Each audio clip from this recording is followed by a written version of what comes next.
¿Qué tal, amigos? ¿Cómo están? Un gusto que estén con nosotros esta noche.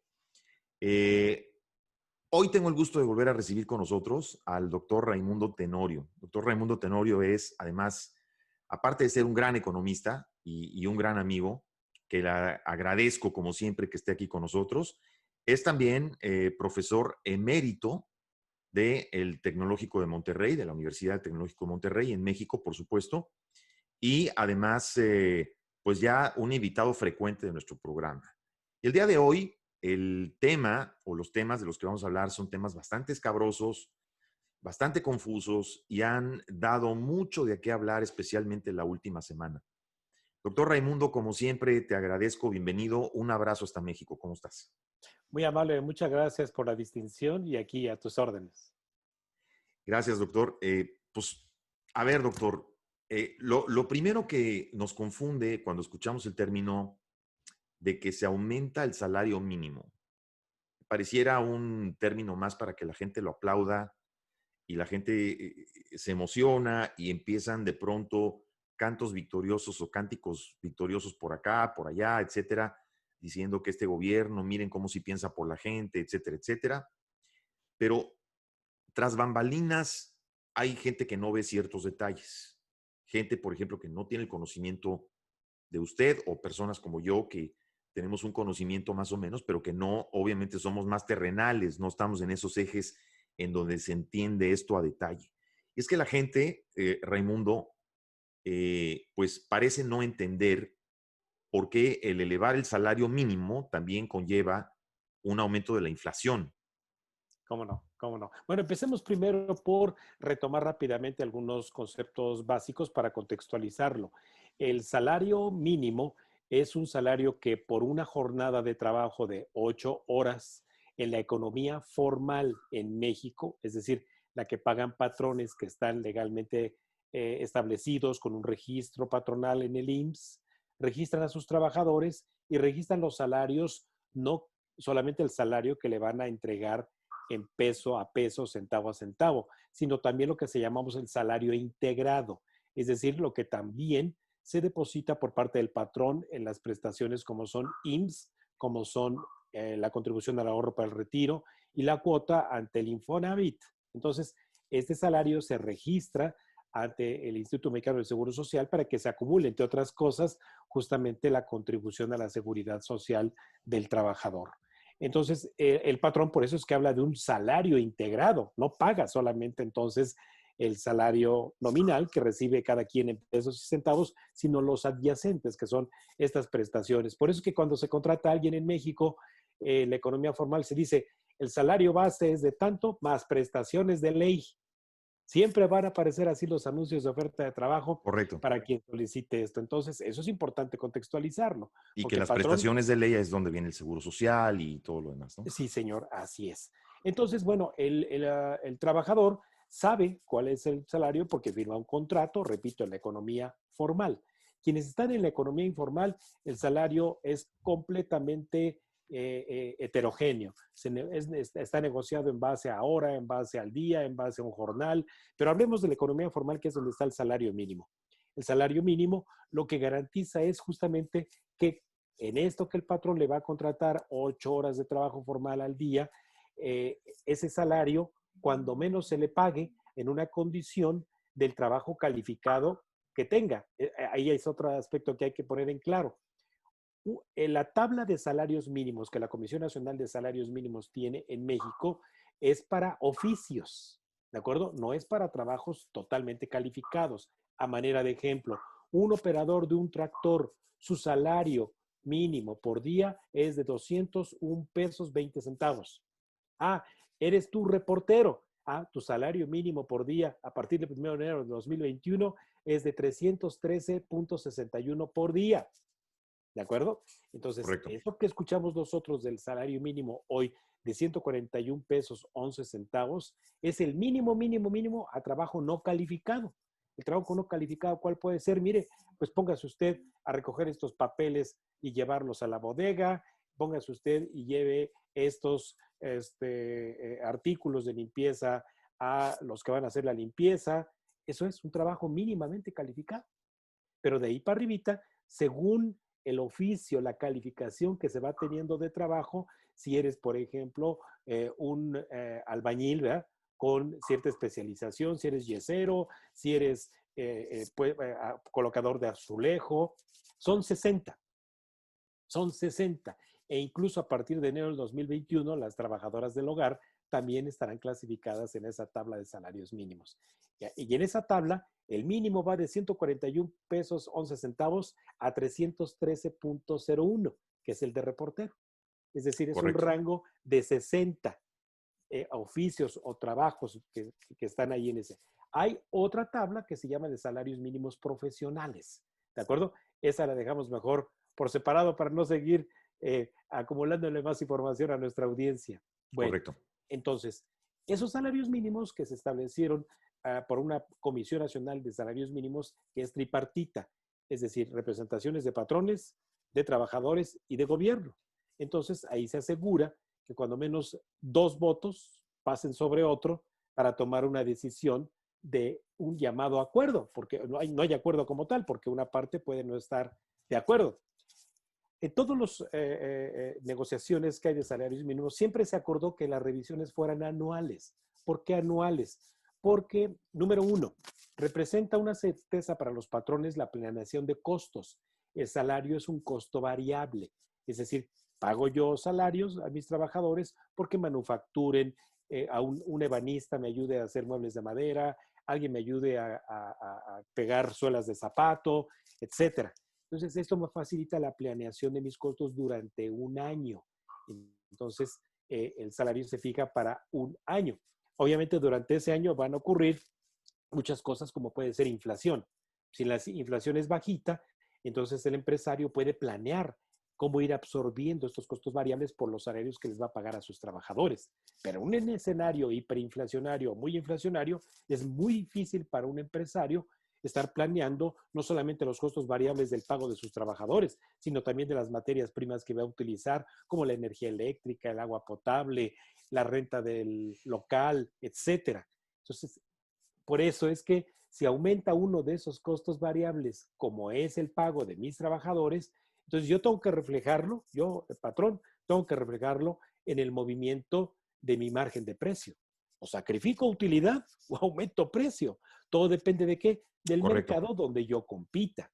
¿De Sí. acuerdo? Entonces, pero es evidente que yo tengo de tener un margen como patrón.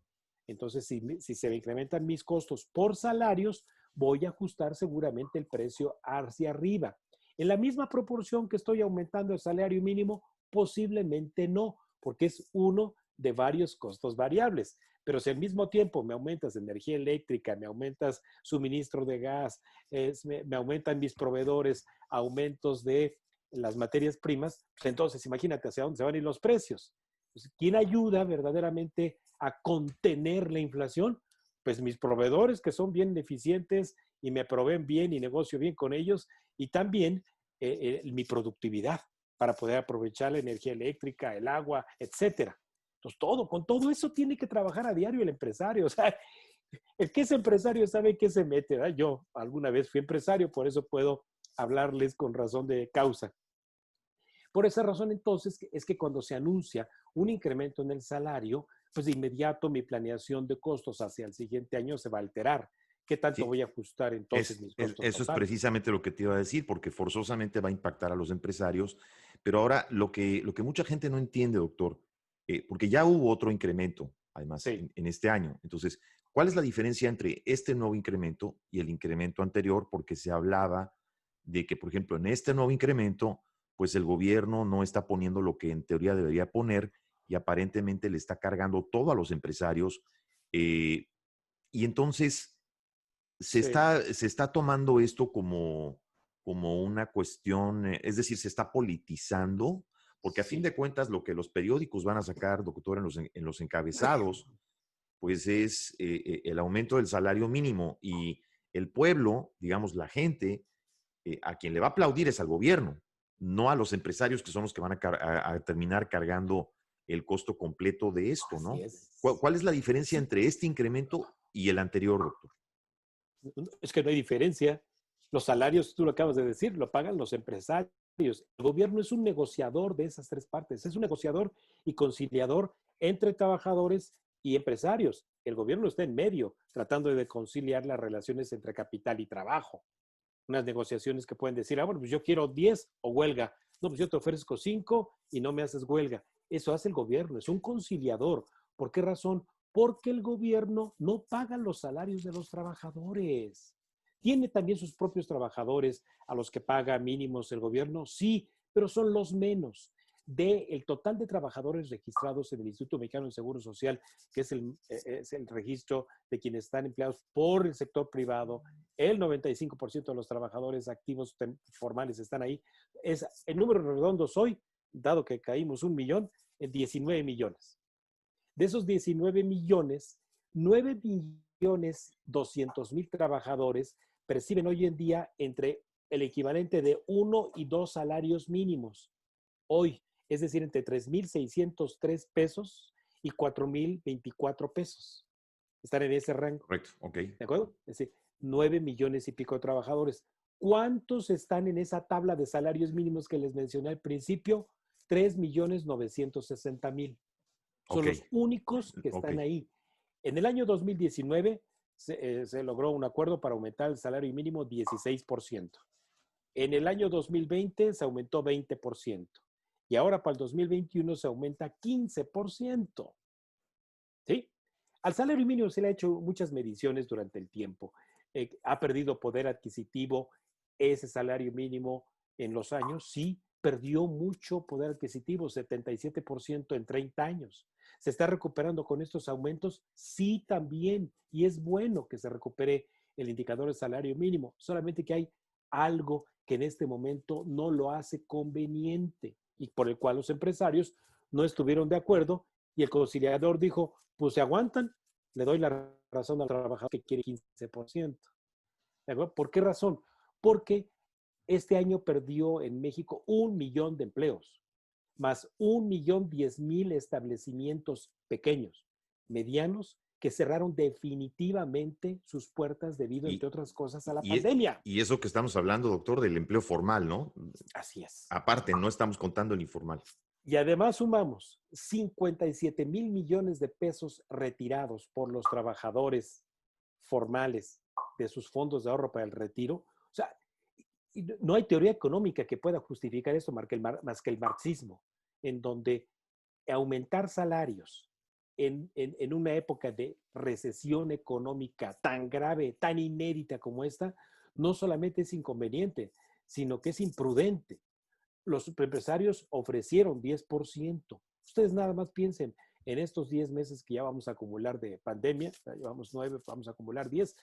¿Qué ha ocurrido? Pues es más, hasta el mismo gobierno se atrevió a pedirle a los patrones, tienen que pagar salarios, sean solidarios, no dejen de pagar salarios, los vamos a estar vigilando. Y luego todavía, y se le preguntó al presidente, oiga, ¿y si quiebran las empresas? Pues se han de quebrar, que los empresarios se hagan responsables.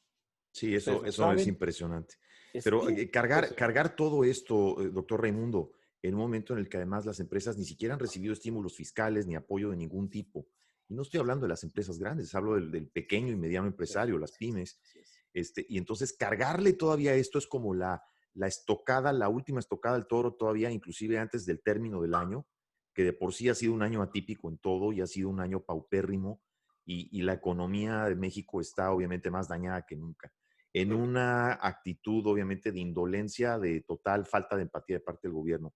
Y todavía venir a cargar esto, es como el momento menos adecuado para esto, ¿no, doctor? Y mira, ustedes pueden leer las declaraciones de los líderes empresariales. No es de que no se quiera dar el incremento. Sí, se ofreció un 10%, lo cual es conveniente en razón de la situación justamente de recesión económica. Y el gobierno insistió en el 15%.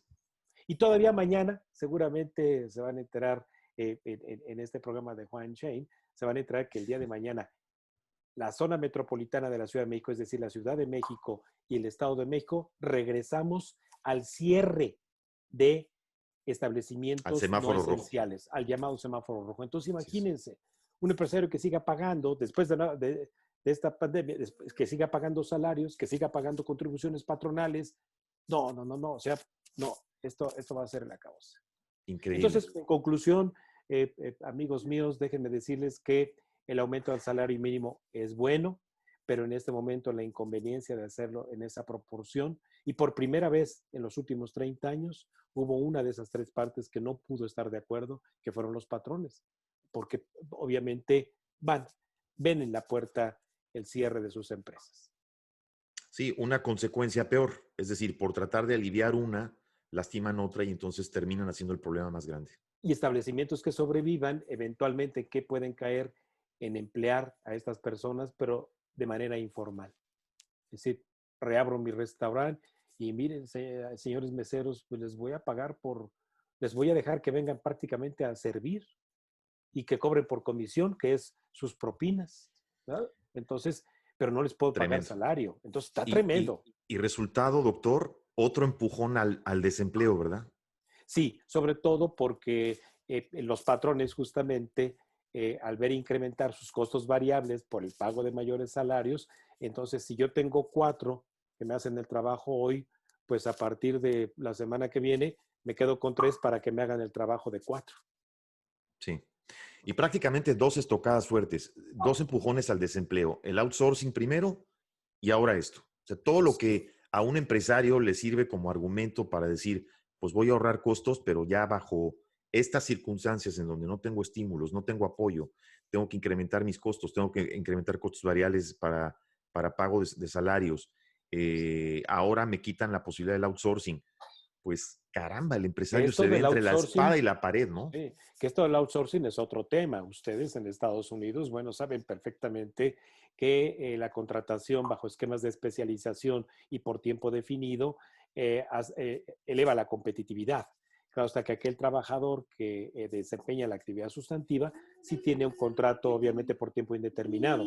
Pero acá en México, pues hay de todo, ¿eh? Y en palabras del propio gobierno, hay outsourcing bueno y hay outsourcing malo. Entonces, ¿por qué no irse sobre los abusos?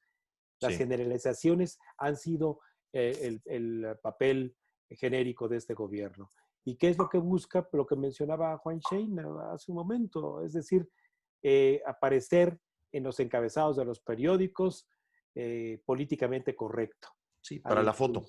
al impulsar el incremento en los salarios, al impulsar ir con todo sobre las prácticas ilegales de contratación, etcétera. Entonces, pero el gobierno ha estado haciendo muy poco o casi nada por apoyar justamente a los desempleados y desde luego a las empresas.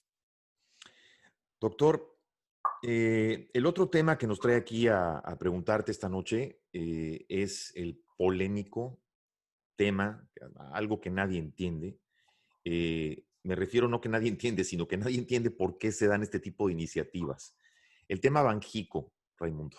Sí, así es. Eh, una iniciativa que nadie entiende, bueno, sí se entiende, ¿no? Porque obviamente lleva cargado más un sentido ideológico que técnico, prácticamente, porque técnicamente hablando no tiene ningún fundamento. Una iniciativa que pasa prácticamente, camina como si nada, se vota sin modificaciones, pasa directa, sin ningún tipo de discusión ni observación. Bueno, ni siquiera la gente que el propio gobierno está poniendo dentro de Banjico está de acuerdo con esta iniciativa, o sea, no entiende por qué se está tomando iniciativa. El Sí, secretario también Herrera, lo mismo, pero obviamente tiene miedo de decirlo, nadie lo sí, dice abiertamente. sí, Pero señor. cuando sale la gente, el Consejo del Banco de México, a explicar por qué y dan las razones y los sustentos, Raimundo, vaya, todos los sustentos más que claros, pareciera de pronto que estamos en un diálogo de sordos, Raimundo, Sí, y señor. pareciera de repente que forman una mesa de trabajo en donde en esta mesa de trabajo que forman estos senadores no hay ningún experto ahí, no están contemplando las opiniones de lo que sí saben. ¿Cómo se puede entender, doctor? Yo quisiera primero preguntarte, para la gente que Sí, no entiende, ¿qué tan importante ha sido el Banco de México ¿cómo no? para la economía mexicana los últimos, digamos, 20 años? 26 años. Sí, 25, sí, 26 años 26 desde su años autonomía. prácticamente. ¿Cómo no? Miren, voy a empezar por lo que concluiré con el tema. Esta es una estrategia política muy desafortunada, por no calificarla de perversa, de este gobierno, de medir el grado de vulnerabilidad del Banco Central. Miren, el Banco de México nació el 25 de agosto de 1925 como un organismo que pusiera orden a el desorden monetario que había.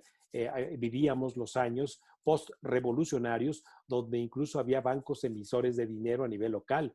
Muchos quizás de los migrantes que están allá en Estados Unidos recordarán en sus padres o sus abuelos los billetes del Banco de Guanajuato, del Banco de Aguascalientes, el Banco de Zacatecas, los llamados milimbiques, el papel moneda del ejército constitucionalista, de los zapatistas, de los villistas. Era un desorden monetario. Así que después de la revolución había que poner orden y se creó por decreto del presidente Plutarco Elías Calles, en su gobierno, el Banco de México. Pero se creó como sociedad anónima, es decir, donde habría socios y el gobierno sería uno de ellos, con obviamente el poder de designar a su director general.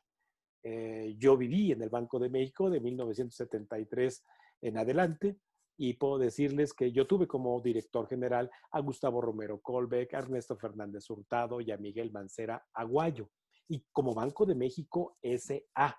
Y en ese entonces el Banco de México era un brazo ejecutor de la política monetaria del gobierno, porque no tenía autonomía. Era un banco prácticamente un banco administrativo del gobierno con cara de banco central, porque el presidente de la República imponía al director y además acordaba con él.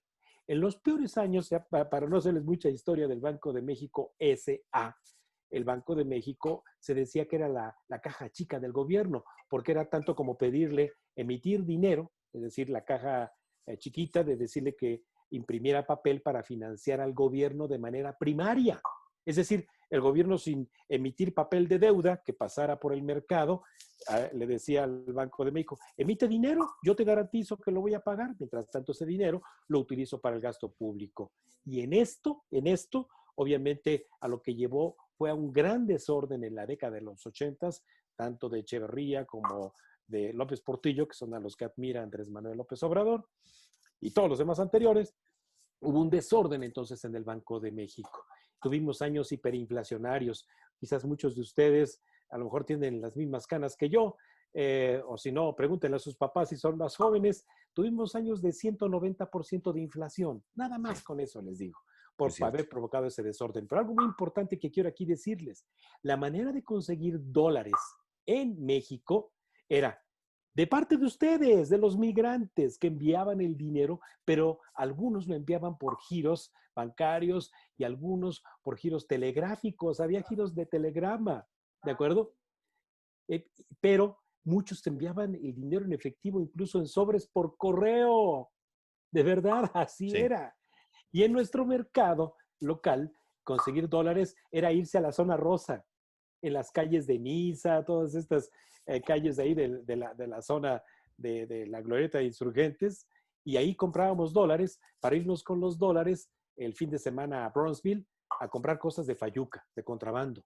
Sí. Para eso servían los dólares, no servían para hacer transacciones en México, pero comprábamos con los dólares que llegaban de ustedes, de los migrantes que me están escuchando, entraban allí en el mercado, se comerciaban por parte de personas ahí en la zona rosa, los comprábamos y además algo muy importante en esos años, hasta 1976, el precio fijo del dólar era de 12 pesos 50 centavos. No había otra cosa más barata que conseguir en el mercado que los dólares a 12.50, pero fue justamente tal desorden que hubo de emitir tanto dinero a través del Banco de México que entonces se depreció la moneda el 1 de septiembre de 1976. Y de ahí nos fuimos para adelante, ¿de acuerdo? Hasta cientos y miles de pesos por cada dólar. De esta forma, entonces, el gobierno del nuevo liberalismo económico, el de Carlos Salinas de Gortari, impulsa la autonomía del Banco Central, justamente para que no se convirtiera el Banco de México en esa caja chica, en esa fábrica de billetes para financiar el gasto público y además tomar las mejores prácticas de los bancos centrales autónomos del mundo para crear una institución fuerte en México. se crea el 16 de abril de 1994 la Ley del Banco de México como organismo autónomo, con presupuesto propio, con una junta de gobierno propia de 5 integrantes, 4 subgobernadores y un gobernador que irían trasladándose sus puestos cada 6 años, cada 8 años, es decir, que fueran transeccionales estas designaciones que se hacen ahí sí por parte de la presidencia para que el Senado apruebe los nombramientos de esos subgobernadores y gobernador. Bueno, pues no hubo novatada más triste para el Banco de México, habiendo yo estado ahí en 1994, que el efecto tequila de diciembre de Sí. 1994, Uf. donde la novatada del Banco de México provocó, ustedes lo recordarán, quizás algunos de quienes me están escuchando, que se llegó a hablar incluso de la dolarización en México. Fue Sí. tal el desorden que hubo que se habló de que pues de nada había servido haber creado un banco central porque no había soportado el ataque especulativo, cuando el que se equivocó en implantar medidas de control cambiario por parte del Banco de México y respetar su autonomía, porque no la entendía, fue Ernesto Zedillo Ponce de León y su secretario de Hacienda, Jaime Serra Puche, que pasaron por encima de la autoridad nueva de un novato, que era Miguel Mancera Aguayo, como gobernador del Banco Central, siendo que había estado ya también como director. Eso fue terrible. Fue terrible porque se habló justamente de perder la soberanía de nuestro peso y de hablar de dolarización. El Fondo Monetario Internacional entró con todo a poner orden, porque nos quedamos sin dólares. Quedarse, y esto es muy importante para lo que voy a la segunda parte, quedarse sin dólares, amigos míos, no implica simplemente no tener aquí en el mercado interno, no, implica que en el mundo donde deben de compensarse las operaciones internacionales de comercio, no había depositado un solo dólar a nombre del Banco de México. Ahorita me van a entender por qué razón esto es importante y es lo que justamente técnicamente, a lo mejor sí está puesto en términos muy sofisticados como en 8 párrafos, pero que no terminan de entender ni el senador Ricardo Monreal, ni otros senadores de Morena, ni propios del PRI para acabarla de amolar. Pero bueno, entonces, ¿qué tenemos ahora? Que esa ley orgánica que creó el Banco de México después de ese desprestigio de novatez de 1995, costó mucho recuperar la credibilidad, la confianza de parte del mundo de los bancos centrales. ¿De acuerdo? Y entonces pasó como gobernador después de Miguel Mancera Aguayo, Guillermo Ortiz. Y muy grosero el señor, muy respetuoso, por cierto, pero bueno, con dureza, pero ahí recuperó confianza para el Banco de México. Después, don Agustín Carstens, ¿de acuerdo? Pasó como subgobernador, un muy buen papel, se fue creando esa confianza, esa credibilidad, esa transparencia. El Banco de México no solamente emite dinero y guarda reservas internacionales, crea un sistema de vigilancia administrativa para estabilizar, para mantener sano el sistema financiero. Diariamente, yo se los garantizo, giras circulares a los bancos para decirle, te estás portando mal en esto, te pasaste en operaciones de mercado abierto este día, Sí, todos los días. las operaciones, doctor, estos apps, perdón, para mantener ¿Sí?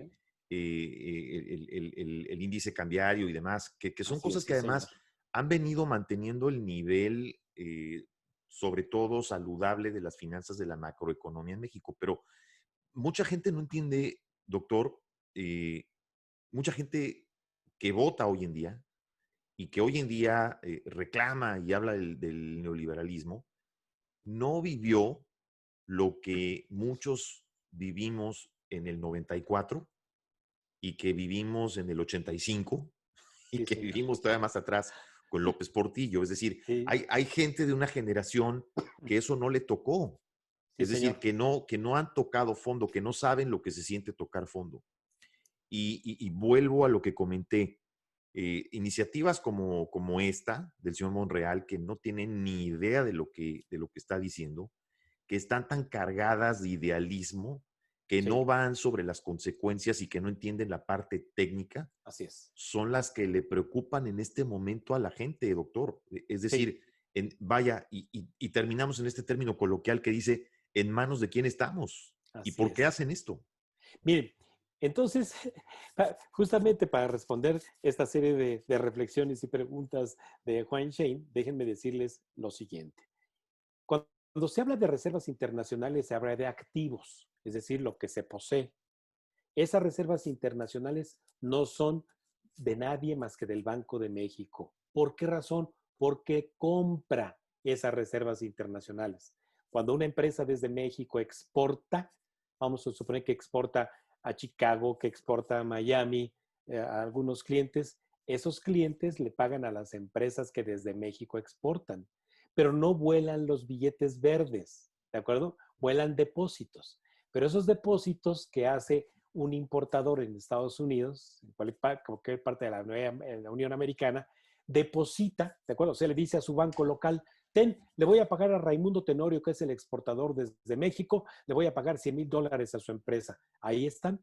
Y entonces se quedan las instrucciones allá y acá llega y yo voy a mi banco, voy a cualquier banco, a mi banco de Albanorte que tengo aquí. Digo, oye, ya me están pagando una exportación que hice el equivalente a $100,000, 2 millones de pesos, ¿de acuerdo? Dame mis $100,000. No, espérame. Los dólares en verde no te los puedo dar, ¿de acuerdo? Porque no volaron de allá para acá, ¿de acuerdo? Te los voy a dar en pesos. Y te los voy a dar en pesos gracias a que tienes en nuestro país un Banco de México que es el que compró esos dólares y está convirtiendo en pesos lo que te estoy entregando. Ah, pues yo me voy contentote con mis 2 millones de pesos. Amigos míos, igual ocurre con las remesas.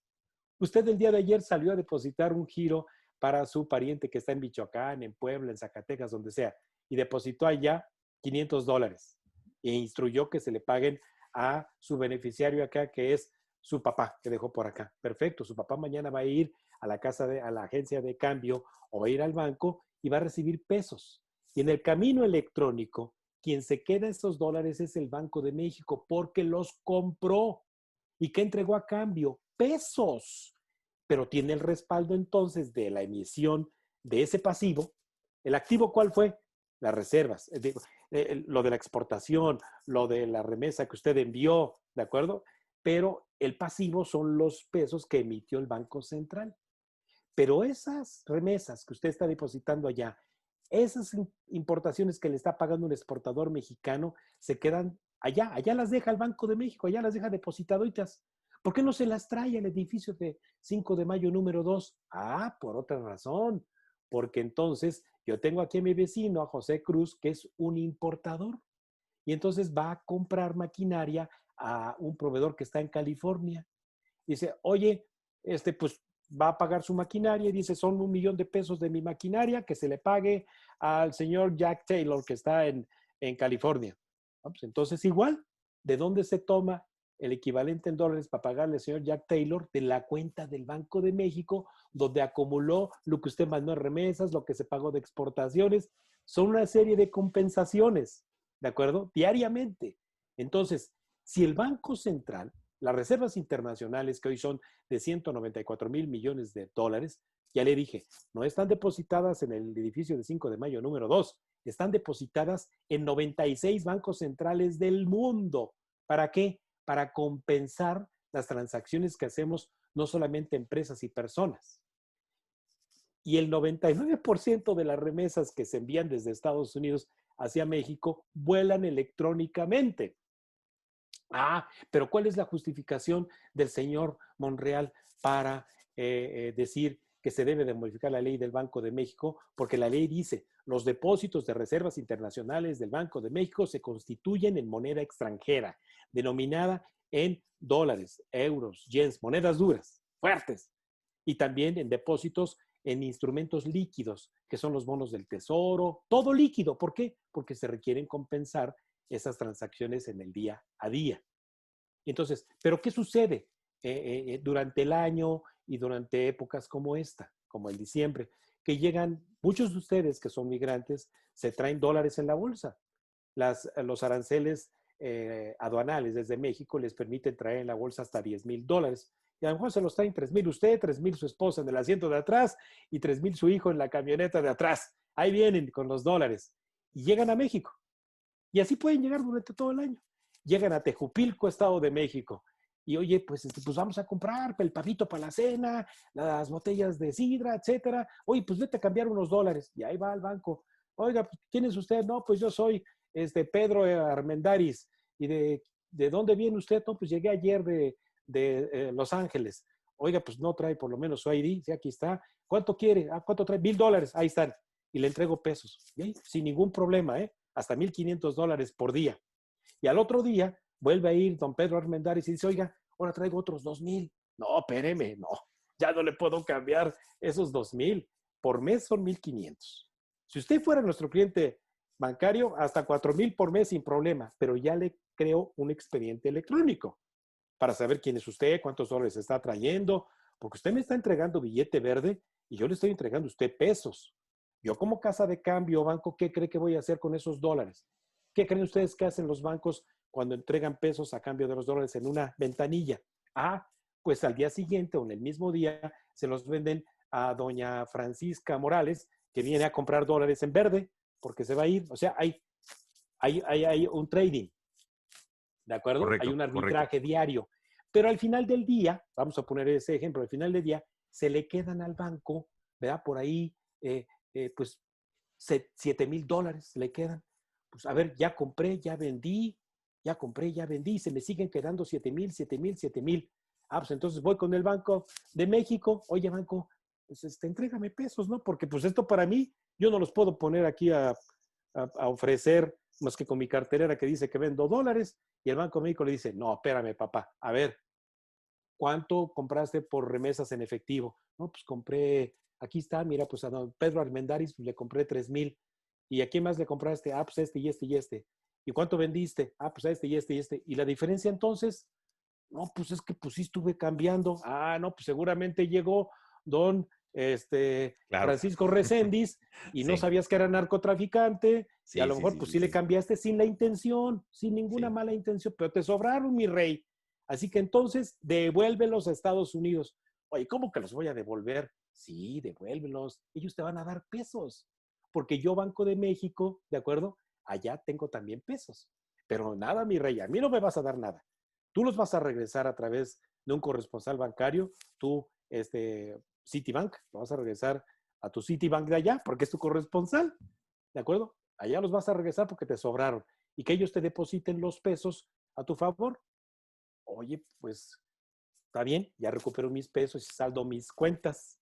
Ah, pero entonces el señor Monreal que dice, no, es que aún así se queda don Pedro Armendáriz, pues pobrecito, se queda con $1,000, ya no le quisieron cambiar, que porque se pasó con el arancel del Claro. mes, ¿qué hace? Ese es Entonces, el enfoque del de él, de discurso Monreal, político. sí, señor, del discurso, pobrecito, entonces, ¿qué va a hacer con esos dólares que se le quedaron? Es más, espérame tantitito, espérame tantitito, espérame tantitito.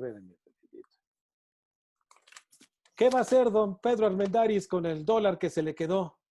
Ya no se lo aceptan en el banco.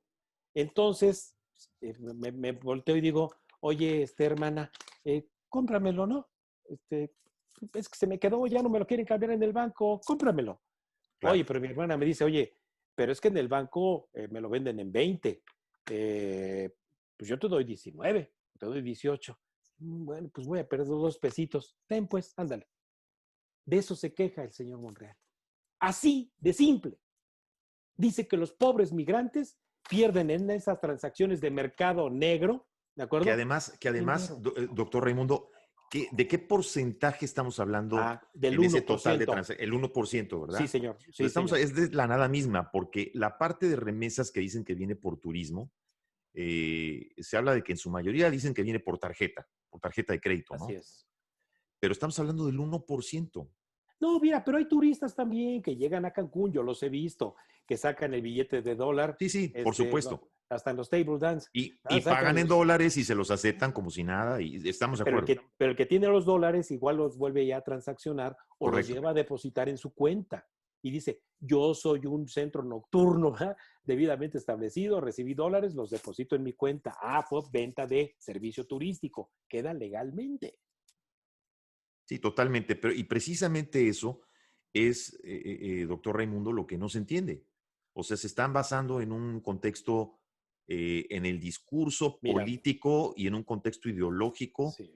que no tiene ningún sustento. Ahora esto ya, bueno, ya lo votaron para el año que viene, ya lo mandaron al año que viene. ¿Qué piensas tú que puede pasar el año que viene? Mira, tal y como había iniciado esta parte de Banco de México, yo tengo la hipótesis muy clara de que lo que quiere el gobierno de Andrés Manuel López Obrador y sus operadores es medir el grado de vulnerabilidad de la autonomía del Banco Central.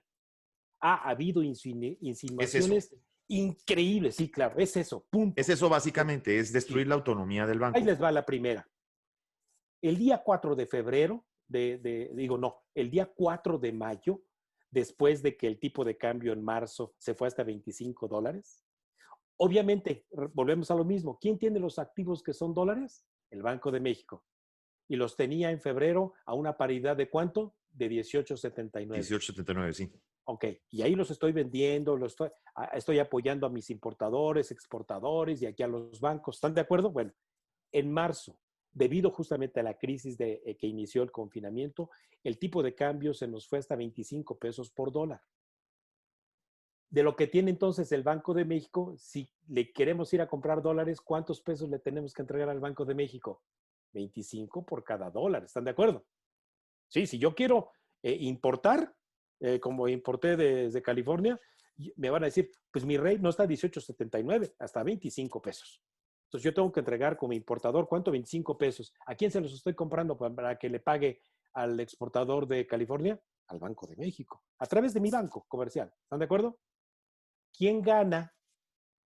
¿Verdad? El Banco de México tenía dólares a 18.79 y ahora se los compran a 25. ¿Quién gana? El Banco de México. Ah, bueno, pues así hicieron sus cuentas de simple el señor Arturo Herrera. Y le dijo a su jefe, Andrés Manuel, oye, ¿sabes qué? Mira, si el tipo de cambio se mantiene en $25, ¿qué crees? El Banco de México va a ganar una muy buena lana durante todo el año y la ley dice que el remanente del Banco de México, parte del remanente del Banco de México se nos tiene que entregar a nosotros, a la Secretaría de Hacienda. Así, y entonces el 4 de mayo mandó llamar, digo, no mandó llamar, el propio gobernador del Banco de México, Alejandro Díaz de León, les dijo a través de la prensa, ni hagan cuentas del remanente, porque Sí, eso se entrega, si acaso lo hay, hasta que termine el 2020, se hagan los estados financieros y hasta abril del 2021, si es que hubo remanente, se entrega efectivamente a la Secretaría de Hacienda. Pues el 4 de mayo, en Palacio Nacional, tuvo que ir el gobernador a sentarse con Andrés Manuel y con Arturo Herrera para decirles, no hagan cuentas, jóvenes, faltan 9 meses del año. es que, Esa fue la primera insinuación. Esa sí, fue la primera insinuación. La segunda, en una minuta de la Junta del Consejo de Administración de Petróleos Mexicanos del 16 de octubre, y yo lo dije en mi programa de televisión, la minuta revela que dos de los consejeros, dos de los 7 consejeros de Petróleos Mexicanos sugirieron que por qué no el Banco de México invertía sus reservas internacionales en los pasivos de Pemex, que porque podían pagarle más tasa al impresionante, Banco de México por sus reservas que las que estaba obteniendo el Banco de México invertidas en el mundo. increíble. Segunda insinuación. Entonces, la burra no era arisca, Juan. La hicieron. Perdón. Pero esto para mí es una insinuación y es ya una decisión del Senado, como lo acabas justamente de decir, de medir el grado de vulnerabilidad del Banco de O México. sea, claramente o clara y flagrantemente ir por la autonomía del Banco de México, doctor. Es lo Mira, que se está viendo ahora. y ya para que el obradorismo que está dentro del Banco de México, porque recuérdese que 2 subgobernadores actuales, ya tres subgobernadores, o sea, ya También digan incluye. que no está bien, también Carajo, perdón, carajo, pero se me salió el dígalo, francés. no, usted diga carajo, aquí sí se Carajo, puede decir de todo. bueno, carajo, o sea, no puede ser. Pero es que Entonces, en mira, términos coloquiales, ¿por qué la gente no, mucha se gente no hace Ricardo entiende Monreal, el que no entiende, se totalmente? hace. Lo que está haciendo es medir esto, lo que es mi ¿En hipótesis. qué se beneficia, Raimundo, el gobierno al volver a tener el control del Banco de México? En lo que les acabo de decir, en que se vulneren las decisiones por mayoría, es decir, se respete la autonomía del Banco Central, ¿de acuerdo? Y entonces así como con la facultad constitucional de mayoría del Senado están modificando la ley y puede ocurrir en la Cámara de Diputados con mayoría que tienen, así, si con esto miden el grado de vulnerabilidad y lo logran en febrero, que se autorice estos cambios a la ley orgánica del Banco de México, al mes siguiente, no quiero decir que yo meto las manos al fuego, ni por mí mismo, al mes siguiente se van con todo sobre la autonomía del Banco de México. Es Así de impresionante. claro. Y los focos rojos ya se encendieron también aquí en los Estados Unidos, Raimundo. Sí, señor. Ya hubo un discurso por acá de este lado del senador Ted Cruz, un discurso fuertísimo, ¿no? Criticando esta acción y obviamente diciendo que flagrantemente México está haciendo esto para beneficiar, entre otras cosas, al narcotráfico. Lo Sí. está diciendo un senador federal. ¿Y por qué al eh, narcotráfico? Por lo que platicamos en esta analogía un así poco es. coloquial que les dije, ¿verdad? Sí, sí, Pues sí, de deben ese cambio dólares de en dólares. efectivo. Así es. Y lo otro es también el foco rojo se prende en el Fondo Monetario Internacional y en los bancos Ya a lo nivel dijeron. internacional. Entonces, caray, digo, ¿dónde va a quedar México y una institución que usualmente tenía ese grado de calidad que tiene o que todavía mantiene el Banco de México? Al No, vulnerarla, sin banco central, Juan, es el acabose para el país. Sin banco central, un banco central en manos de un poder autoritario que le quite su autonomía. La autonomía se quita modificando su ley. No, la autonomía no se quita con un decreto diciendo, ahora ya no es banco autónomo, ahora es del gobierno. No, la autonomía se quita como lo están haciendo, modificando la ley orgánica del Banco de México poco a poco. y poco a poco están acabando con el país. Esa es la realidad. Aunque Sí, lo escuchamos todos los días y nos acostumbramos, Raimundo, a sí, oírlo y cada vez se nos va haciendo más normal. sí, Juan. Una cosa que me preocupa es, ¿dónde está la oposición? ¿Por qué sorprendentemente hubo senadores de oposición que votaron a favor de esto? Sí. La oposición política, sí, claro, está Osorio Chong, la señora Claudia Ruiz Massieu, la señora Ñorbe y otros más del PRI, Sí, así es. hasta la senadora esta que se jacta de ser antimodernista, Lili Telles, que no tiene Todos, ni hasta Lili la Telles, más exacto, que remota tanto la idea, aplaudieron. maestro. ¿Es ignorancia o es conveniencia o es miedo? ¿Cómo se puede Es interpretar? ignorancia. Primero que nada es ignorancia, perdón, pero salvo un senador ahí del PAN, que es este Madero, ¿verdad? El senador. Gustavo Madero. Me consta que lo entiende lo que hemos platicado en esta conversación. Los demás yo estoy seguro que no tienen ni la más remota idea. Pues permítanos explicarles con peras y manzanas. De verdad se van a equivocar y nos van a meter en la peor de la crisis, no comparada ni siquiera con la de los 80, por favor. Entonces, si no hay oposición ahí dentro, la oposición más democrática son las redes. Y ahí creo que hemos podido contrarrestar en mucho esto. Y creo que incluso dentro de la propia corriente obradorista dentro de la Junta de Gobierno del Banco de México, se le van a voltear.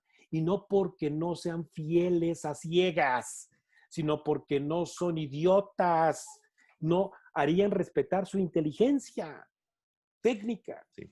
Y es impresionante lo que las redes ejercieron de presión en estos últimos días. La presión que se ha ejercido en Sí. redes, Raimundo, por parte de la sociedad, por parte de la gente, profesionistas, En programas como banqueros, el tuyo, etcétera. Sí, espacios como este y como muchos otros.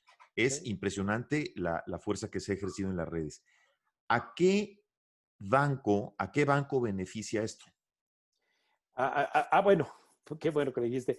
Dentro justamente de esas conciliaciones que yo les ejemplifiqué de que pues me sobra y pues lo envío a un corresponsal para allá y sí me lo compensa con pesos, el único banco que en México no tiene esa corresponsabilidad, no porque no quiera, sino porque ya fue rechazado por 4 corresponsales en Estados Unidos de hacer estas operaciones de recompra de los sobrantes, es el Banco Azteca. ¿Por qué? Porque la Securities Exchange and Commission de los Estados Unidos, la SEC, ¿de acuerdo? Sancionó y boletinó a Banco Azteca por dudosas transacciones en Estados Unidos con las operaciones justamente cambiarias. Entonces, Banco Azteca hoy, en este año, dicho por Jonathan Heath, obradorista dentro de la Junta de Gobierno del Banco de México, se reporta por parte de Banco de México 10 millones de dólares tan solo acumulados nada más en este año.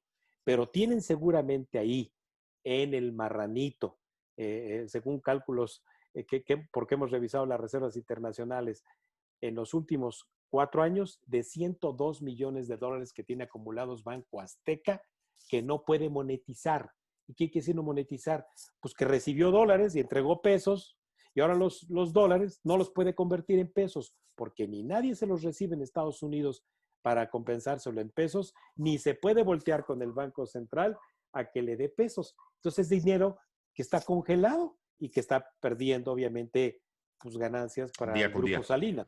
Sí, sí, totalmente. Y aquí creo que cabe señalar, doctor Raimundo, que aquí tú acabas de decir algo muy importante, que le pregunten a los que sí saben.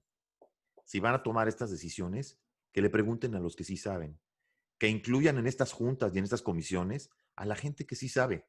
Y la situación es que también se está dejando llevar este país con decisiones que se toman por una situación ideológica más que por una situación Sí, conveniente, revisada desde el punto de vista técnico. Yo te quiero agradecer, querido Raimundo, que nos hayas pues aclarado todos esos conceptos, ¿no? Tu valentía por expresarlos pues claramente y objetivamente. Nosotros aquí, en este espacio, pues nuestro objetivo no es atacar nada, ni atacar a nadie, ni estamos atacando a Ricardo Salinas Pliego, ni al no, no, Banco señor, Azteca, pero no. simplemente estamos haciendo un análisis objetivo Así de se lo que, tratara de otro banco. así se trata de cualquier otro banco, pero estamos haciendo un análisis objetivo de lo que podría representar esto para México y obviamente, si el público suma de 2 más 2 y ve a quién beneficia esto, pues bueno, el público sacará sus conjeturas y como siempre, nuestro auditorio es el que tiene la última palabra. Nosotros simplemente acudimos a expertos como tú, querido Raimundo, Gracias. para que nos puedan ilustrar un poquito esto, que sí definitivamente es una estocada.